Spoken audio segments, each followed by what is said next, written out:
त्यांनी जोरदार टाळ्या वाजवून आपल्या हबप कीर्तनकार धनश्री तरडे हिचे एकदा जोरदार टाळ्या वाजवून थोडीशी ओळख करून देताना खूप आनंद होतोय आणि खरं तर स्वाभिमान म्हणायला हरकत नाही.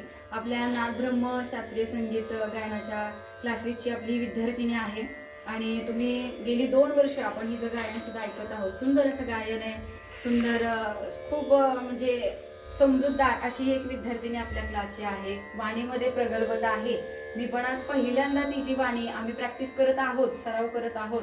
आजच्या कीर्तनाला सुंदर अशी पकवाजाची साथ देण्याकरता आदरणीय गुरुवर्य हबप आपल्या सातारा जिल्ह्यातलं नामवंत असं नाव कीर्तनकार आमचे कृष्णाजी महाराज तरडे की जे आमच्या धनश्रीचे वडील आहेत आणि तेही तिला सुंदर मार्गदर्शन करतात. आणि आपण सगळे विद्यार्थी दशेमध्ये आहोत. इथं गुरु खूप महत्वाचा असतो, मार्गदर्शन महत्वाचं असतं.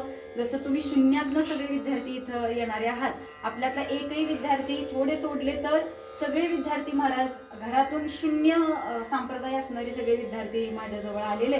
कुणाला सा माहिती नव्हता, कुणाला हार्मोनियम माहिती नव्हती, कुणाला रामकृष्णरी माहिती नव्हतं, परंतु काही विद्यार्थी असे आहेत की ते शून्यातनं पुढे आलेले. 1-2 वर्ष झाले, 2-3 वर्ष झाले विद्यार्थी सगळे शिकतायत, सरावानं आपल्या पुढे चाललेले. आणि आनंदाची गोष्ट अशी आहे की मला कीर्तन करण्याची इच्छा आहे आणि वडिलांच्या इच्छेप्रित्यर्थ धनश्रीने हा आग्रह केला होता आणि आमच्या सगळ्यांची जी इच्छा होती की किती दिवस आपण करू, परंतु एक दिवस असा कुठला तरी आयुष्यामध्ये यावा लागतो की तिथं आपल्याला सुरुवात करावीच लागते. बघू मला क्लास करायचे, बघू मी येईन, बघू मला शिकायचे, मी अजून 1 महिन्याने येते, हे बघू आणि पुन्हा करण्याच्या नादात आयुष्यातला बराच वेळ निघून जातोय. आणि हाच संकल्प सर आम्ही धनश्रीच्या पुढे मांडलेला होता. एकदा तिचे वडील आणि मी ते स्वतः इथं आलेले होते. मागच्या वर्षीचं 2ऱ्या वर्षाचं सर्टिफिकेट घ्यायला 2 जण मायलेकर आली होती आणि आमच्या दोघांचाही संकल्प सुटला की धनश्रीने कीर्तन करावं. वडील एवढं सुंदर कीर्तन करतायत, पाठीमागं संप्रदाय चालू राहावा आणि हाच एक गोड अट्टहास होता. आणि हिला आम्ही बोललो की धनश्री कुठेतरी आपल्याला सुरुवात करावीच लागेल, अभ्यासाला सुरुवात कर. आणि एक दिवस आमच्या कानावरती असा आला पाहिजे की चला धनश्रीचं एक कीर्तन अमक्या ठिकाणी झालं आणि धनश्री कीर्तन करायला लागले आहे, एवढे एक वाक्य जरी कानावर पडलं तरी आमचे कान तृप्त होतील. आता पुढचा हिस्सा प्रवास जो असेल तो तिच्या पांडुरंग परमात्म्याच्या ज्ञानोबारायांच्या कृपा आशीर्वादाला हाच पुढे चालू राहील.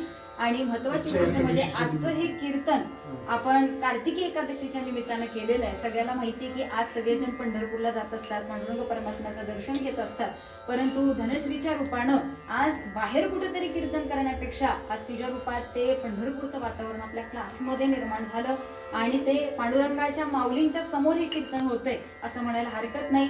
आपल्या माऊलींचा आशीर्वाद कायम तिच्या पाठीशी आहेच.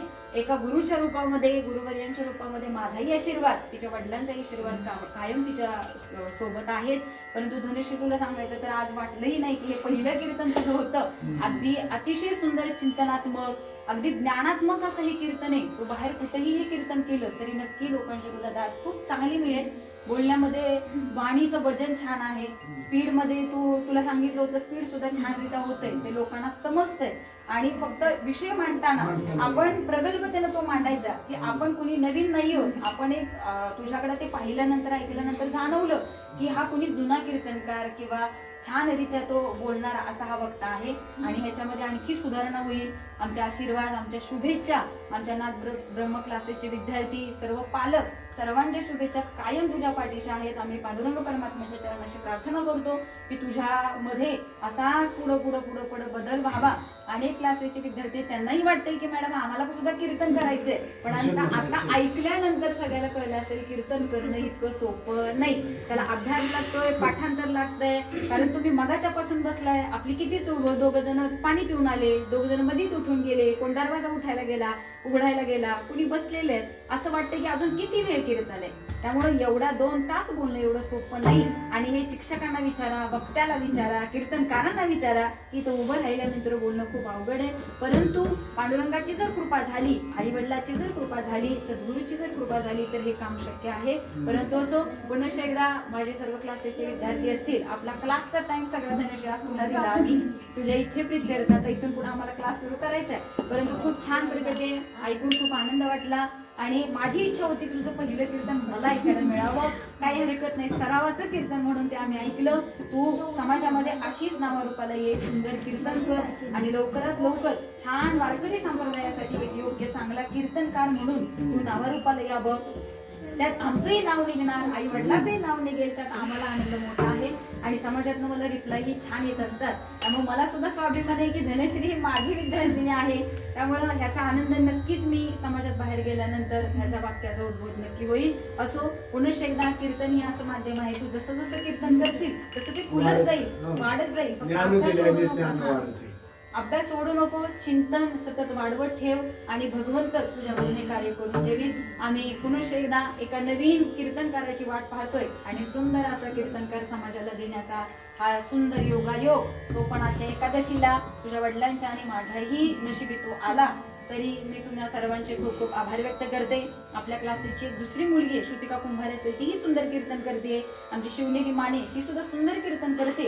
आणि आज ही धनश्री तरडे ही सुद्धा खूप सुंदर कीर्तनकार बनणार आहेच, त्यात काही विषयच नाही. असो, पुनश्च एकदा मी धनश्रीचे त्यांच्या वडिलांचे वेळात वेळ काढून ते आज इथं क्लासला भेट देण्याकरता आले, त्यांचे शतशः आभार व्यक्त करते. तुम्हाला दोघांनाही आमच्याकडून खूप खूप शुभेच्छा आणि तुमचा वारकरी संप्रदायाचा हा प्रवास असाच पुढे चालू ठेवा आणि छान कीर्तन बाहेर करत राहा, हाच एक उद्देश देते. आणि माझे 4 शब्द म्हणजे 2 शब्द इथं संपवते आणि सर्वांना धन्यवाद व्यक्त करून आपल्या सेवेला इथंच पूर्ण विराम करू. आणि आज एकादशीच्या निमित्तानं फक्त आपण पांडुरंगाची आरती करूया, सगळे एका जागेवर आहोत. आपण पंढरपूरचा तो आनंद इथं घेऊ आणि आपल्या इथं सेवेला पूर्ण विराम करू.